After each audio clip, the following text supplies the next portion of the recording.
Hola, soy Lina María.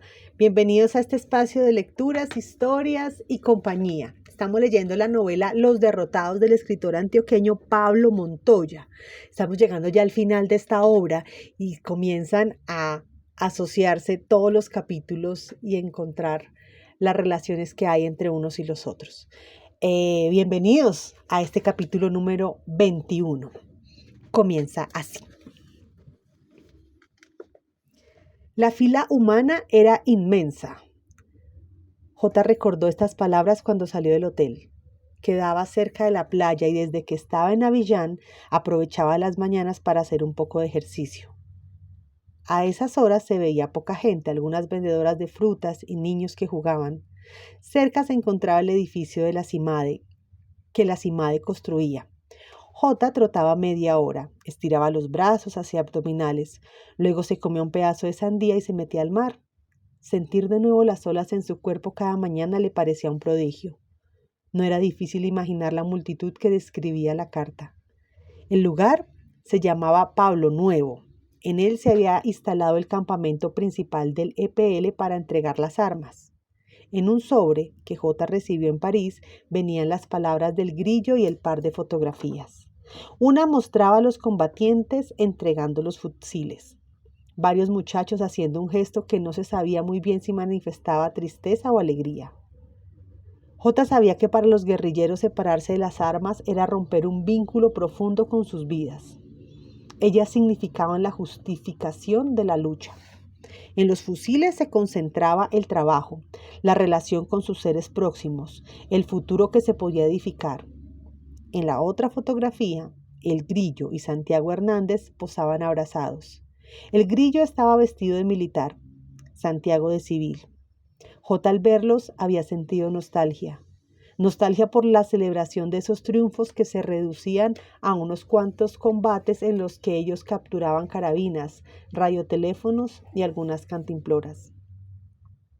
Nostalgia por esos dos hombres con quienes compartió alguna vez el aislamiento de los montes y la estrechez de las prisiones. Mientras le mostraba a Tanela la fotografía, le contó la noticia del armisticio. Había sucedido 2 meses antes, después de que los ataques y las desapariciones sobrevinieron con mayor frecuencia. Para J., sin embargo, era como si hubiera sucedido la víspera. Fue al mercado y compró una botella de ron de las Antillas. Tanela supo que tenía que acompañarlo en esa celebración tardía de una paz de la que él siempre sospechaba. Preparó las yucas africanas conocidas que tanto le gustaban a J y entre los rones bailaron los temas de Fruco y sus tesos, El Preso, Manyoma, Tania. Un fuerte deseo de estar en Colombia lo fue invadiendo. Quería abrazar a Santiago y al grillo. Respiró profundo y aferrándose a Tanela se puso a llorar. Las sospechas de J no eran inventadas. Después de firmarse la paz, cayó sobre los amnistiados una cadena de agravios. A veces estos venían de los compañeros del EPL que habían seguido en la lucha subversiva. En otras ocasiones eran los guerrilleros de las FARC los causantes de los ajusticiamientos. Ante la evidencia del exterminio, la organización que pasó de llamarse Esperanza, Paz y Libertad formó un grupo de autodefensa. De esto solo había un paso para que hubiera un contubernio con los paramilitares de la región y con el ejército. El paso fue dado y la alianza con sus viejos enemigos se selló. Fue en ese tiempo de confabulaciones oscuras del cual fue enterándose desde su exilio parisino cuando J. se prometió no volver jamás a Colombia. Al llegar a la playa, la visión del mar desalojó las imágenes de la muchedumbre en Pueblo Nuevo sacando pañuelos blancos, gritando vivas por la concordia. Aunque era temprano, el sol golpeaba con fuerza las playas de Avillán. J. dio saltos en el mismo sitio, empezó a regular el ritmo de las inspiraciones y las expiraciones. Miró hacia el cielo. La blancura era deslumbrante, un leve olor a sal se expandía en el aire. El cosquilleo se le instaló súbitamente en uno de los brazos. J. creyó que lo había picado algún bicho. se frotó a la altura del codo y se dirigió con pasos cortos hacia una palmera que estaba al otro lado de la playa. Recordó que debía llamar al mediodía a París y preguntar cómo iban Camilo. Jota lo adoraba y siempre le hablaba en español. Le encantaba ver cómo el niño aprendía su lengua con el acento nasal y las eres guturales de los franceses. Para resolver este problema y también para divertirse, Jota le hacía repetir R con R cigarro, R con R barril, rápido ruedan los carros cargados. En los viajes frecuentemente que debían hacer como arquitecto asesor de la CIMADE le hacía falta a su hijo. Ahora que estaba por primera vez en Costa de Marfil, Tanela era más que necesaria. Ambos, de todas formas, vendrían en una semana a Abiyán, harían un paseo por el país y luego festejarían el final de las obras de ayuda social que Jota supervisaba. En la mitad del recorrido, el cosquilleo del brazo adquirió una consistencia de calambre. Jota se detuvo para abrir y cerrar la mano, entonces escuchó la carcajada del grillo. Lo vio 20 años atrás en el momento en que se bajó del bus en turbo. Era de una calidez desgalichada, la sonrisa de ángel travieso flotando en el semblante, el pelo desordenado y medio rubio. Parecía una especie de hippie, escapado de uno de los pueblos del viejo Caldas, perdido en Urabá. Al reanudar el trote, Jota evocó el itinerario del grillo, meses antes de la entrega de las armas. Lo habían nombrado comandante para levantarle los ánimos al frente de Oscar William Calvo. Este era una división recién nacida golpeada por las tropas desde un principio. Andaba de un lado a otro, separada en brigadas de 6 y 7 hombres por las estribaciones fronterizas de Antioquia, Caldas y Risaralda. Hacían operativos que parecían más bien los movimientos desesperados de un animal herido de muerte. Pero con la llegada del grillo, el frente pareció llenarse de bríos y hubo cierto orden en las acciones. Dirigió algunas emboscadas y tomas de pueblos. Estuvieron en Caramanta, donde consiguieron pertrechos. Una población amedrentada en Andes se negó a recibirlos con entusiasmo. En Santa Rosa de Cabal tomaron el dinero de varias entidades bancarias, hasta lograron controlar por horas. Y esta había sido la gran proeza del frente, las goteras de Pereira. A la hora de las negociaciones, el grillo y sus hombres estaban en los bosques del Chocó. Habían logrado penetrar en medio de continuos sobresaltos las comarcas de Bagadó. Eran terrenos cativos y les fue arduo dar con un intérprete. El indígena que finalmente apareció cargaba sobre sus hombros una sugestiva huella. Le mostró al grillo la cicatriz en el cuello. Era fea y escandalosa. En un español poblado de verbos en indicativo, dijo cómo había recorrido durante horas la selva, la cabeza bamboleándosele como si fuese de un monigote sarcástico por las trochas. Los guerrilleros bromeaban cuando escuchaban el relato de esas vicisitudes y se miraban asombrados de que un indio pudiera decir esa expresión, el relato de mis vicisitudes. Y los hombres seguían dando vueltas. La camisa del cativo actuaba como un tapón en el machetazo del cuello. Pasaba por quebradas y se tomaba la cabeza para que no se le fuera a caer del todo mientras brincaba de una piedra a otra. El grillo se enteró que desde hacía meses la matazón se había desatado. El intérprete era algo así como un sobreviviente inverosímil al que los hombres del EPL, entre risas, terminaron apodando el descabezado. La causa del enredo era una mina de oro. Durante un tiempo, el grillo se olvidó de preparar emboscadas y tomas de caseríos y más bien se encargó de dirimir las pugnas. Ofició de juez salomónico entre los bandos enfrentados. El otro lo conformaba una tropilla de colonos antioqueños. El grillo trató de convencer a esos campesinos arcaicos de que los indígenas no eran animales, pero en ellos había un tejido de prejuicios hecho de siglos, de una ambición que no menguaba, de una ignorancia que parecía indestructible en esos rincones de la selva. Los colonos alegaban que el tesoro les pertenecía por ser ellos quienes lo habían encontrado.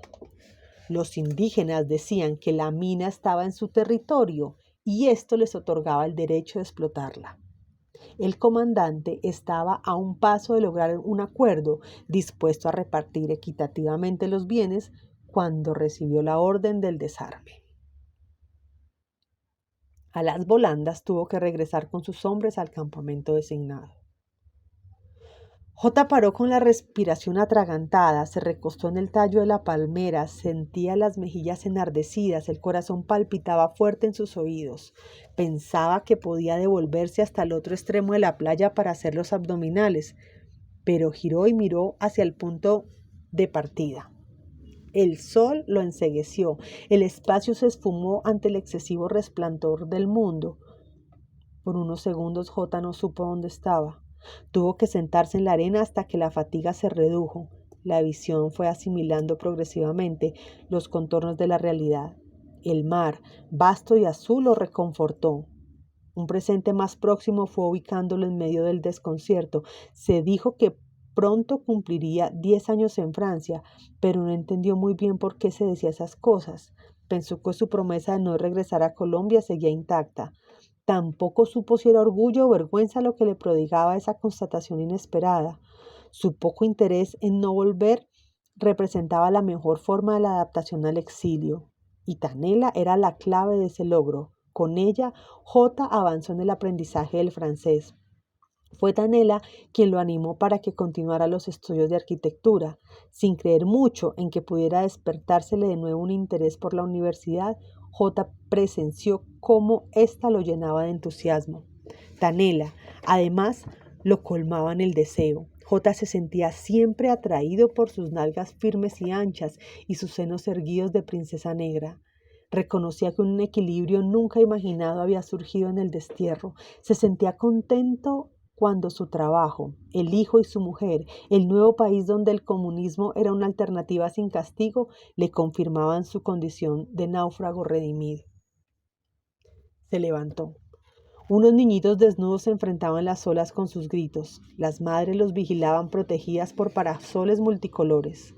Abiyán, en las pocas travesías que J había hecho, le recordaba a Urabá. El clima era el mismo. Muchos de los rostros que veía eran como una copia de los que guardaba en la memoria. Una brisa refrescante le llegó de algún lado. Su acción fue benéfica porque J retomó el trote y llegó hasta el otro extremo de la playa. Buscó la sombra para efectuar los ejercicios que faltaban. El día anterior había hecho 40 abdominales. Hoy debía subir a 45 y cuando estaba llegando a su objetivo, sobrevino la primera punzada. Fue instantánea y con un impulso que le aflojó los brazos. J cerró los ojos. Esperó la repetición del estremecimiento. El ritmo de la respiración volvió al estado normal. Creyó que ese agudo dolor en el brazo izquierdo había sido invención suya. Se volteó, permaneció unos minutos acostado en la tierra, miró al cielo, se preguntó la hora, corroboró con sorpresa que había dejado el reloj en el hotel. Se incorporó y en tanto se encaminaba a la caseta de las frutas encontró a Santiago. Estaba descansando bajo la sombra de un árbol con una pala en la mano. Le sonreía. ¿Te acordás de Petete?, le preguntó. J sacudió la cabeza y buscó atemorizado a la frutera. Era alta y membruda. Hablaba francés con un acento que le recordaba las sinuosidades del habla chocuana. Se saludaron cordialmente. J pidió un trozo de piña. Buscó con premura el billete que guardaba en el bolsillo de la pantaloneta. Aspiró con fuerza la acidez dulce de la fruta. Permitió que el zumo se le regara por la comisura de los labios, como si se tratara de un acto urgente. Exprimió el último trozo que le quedaba en su cara. Una dicha pegajosa lo anegó. El mar estaba inmerso en un estado de suave agitación. J fue hundiendo lentamente los pies en la arena. Volvió a cerrar los ojos, imaginándose que eran unas manos líquidas las que le acariciaban el cuerpo. Entonces le vino, desde el otro lado del mundo, la visión del apellido estampado del uniforme militar. Duque, leyó J, y el rostro lampiño del hombre ordenó seguir cavando el hueco. ¿Cuál hora quiere?, dijo Duque. Santiago tenía el rostro empapado en sudor, las manos ampolladas en la sangre. El nombre de Petete resonó una vez más en los oídos de J. Desesperado buscó de nuevo el cielo, como si estuviera persiguiendo un soporte que lo situara de nuevo en el presente de Abiyán. Pero un baldado de agua fría le cayó encima, y luego otro y otro más. J sabía con una asfixia rabiosa que esa agua era la posibilidad de seguir viviendo. Vio el hoyo que él y Santiago estaban cavando. Se dijo que todo eso ya había pasado. Colombia sería siempre una pesadilla, pero para él había terminado hacía años. Las fosas estaban allá, extraviadas en la serranía de Avive, y no en este mar de África. Una opresión, como una tenaza de acero, le rajó el pecho y le alcanzó la garganta con rapidez. J se puso en cuclillas, luego se arrodilló, abrió los ojos y miró hacia todos lados. Olas infinitas y deslumbrantes le llegaban. Pensó que tal vez era ya el mediodía. Daniela esperaba su llamada en París. El cielo, eso era seguro, tenía que estar arriba. En vano lo buscó. En lugar de él había agua, agua, mucha agua que mojaba su cuerpo interminablemente. Camilo, pásame a Camilo para saludarlo, dijo. Ahora estaba en la cabina del hotel esperando a que la voz del niño se pusiera al teléfono. Mientras tanto, irrumpió otra punzada, y esta fue certera como un rayo. J entonces hizo una mueca de dolor y se fue de bruces contra la arena. Muy bien, así terminamos el capítulo número 21 de esta novela que se llama Los Derrotados. Gracias por escucharme, gracias por compartir este audio, gracias por darle me gusta y gracias por todos los comentarios que son muy valiosos para mí. Hasta pronto.